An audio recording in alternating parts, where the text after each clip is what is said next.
Ngasi numida wairam phongkhiba pause singdagi maruoiba pau khara khangatsaraga miyamda khudo tamjagi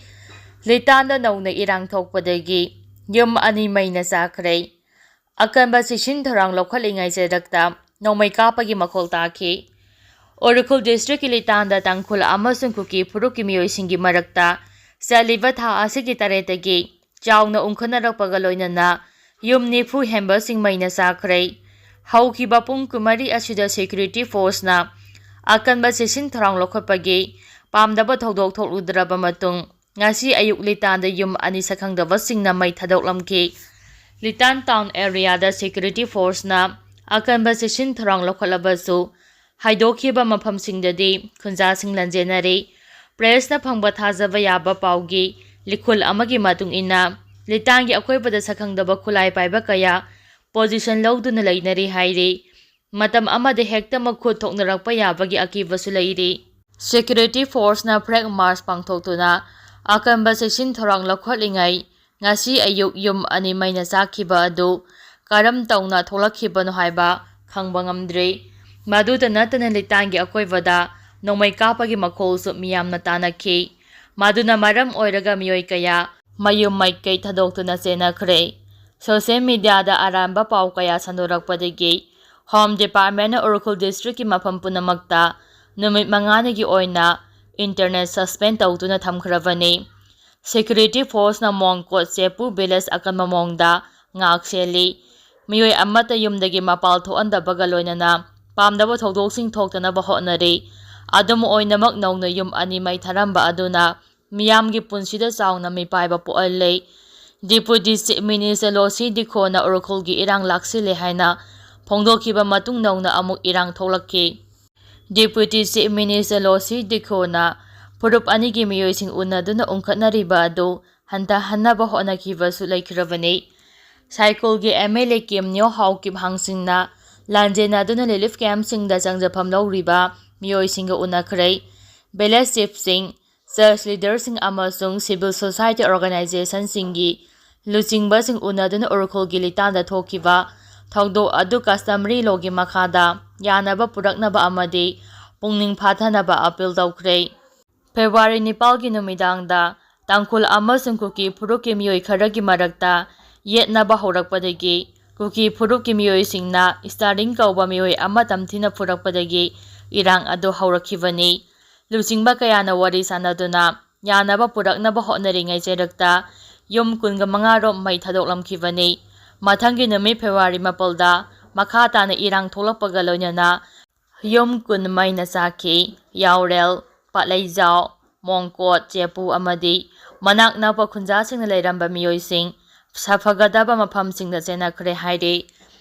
hauzik Litan area da security force na Akanba mongda ngak sembaga loinana pamdaba thodok thoktanaba hotnari hairi amaramda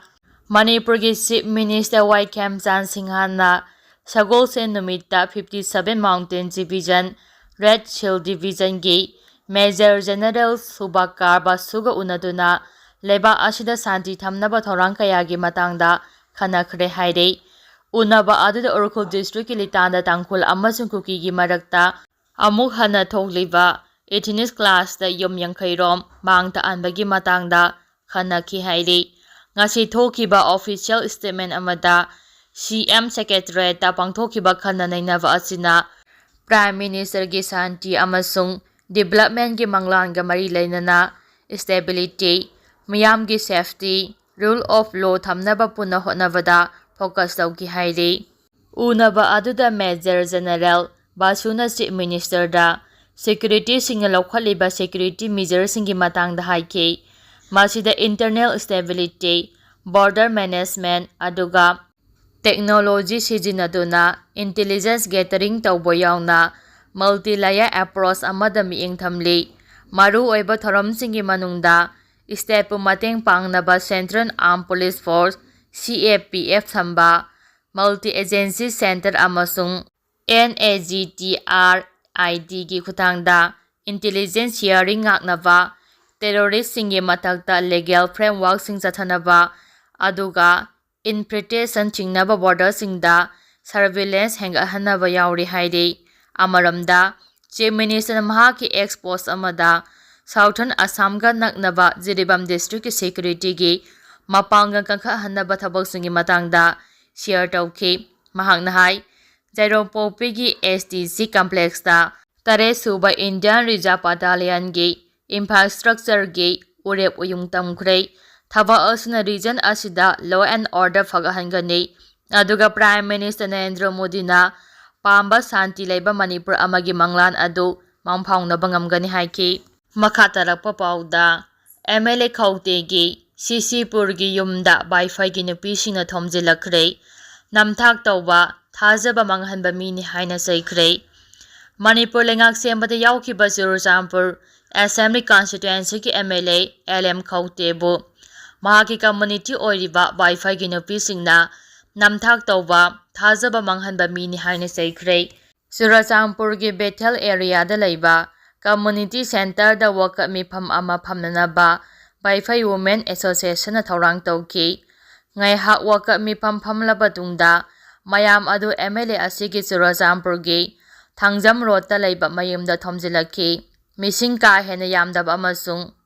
Wi-Fi community khaktana saruk yaba nupising aduna mahaki yumda thomjinaba changsilakpada hanadagi hauna mathang kaya thokna ngak selaga laibiba police personnel singna thingki. Nupising aduna MLA LM Khaute bu kuki singi thajaba hatpa MLA ni haiba banner paiduna laki. Dukan ayamba su thonglonaki. Police na mayam adu thingba yaraktabadagi kaina thangda lathi charge tawba fawa social media da uba fangki. Adum oina mga sige thawdo aduda MLA asigi mayum maikay karimata sokhide amasung miyam marakta su aso apan yaubagi pau lakhide. Center gi luchingba singna sinduna BJP gi MLA sing pulap punchil hanba amasung lengak sembada yahonnaba khongthangi makhada Churachandpur district ki oina MLA LM Khaute amasung Khaljong district ki oina Ngunsang Sanate saruyaki.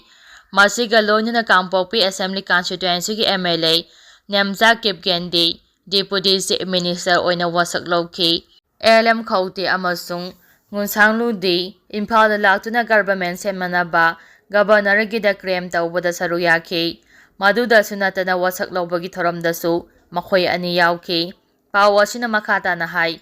Manipur gi Puwari da ahamba oina Deputy Chief Minister Nemja Kipgen MLA Ngunsang Sanate amasung LM Khaute New Delhi gi Manipur Bhavan da famduna Assembly session chathabadu virtual oina saruyaki. Thawdo adu kuki singi thamoi soki. Makha tarakpa pauda Jiribam da kuki jogi luchingba singna CM ga wari sanakhiba leite. Kuki MP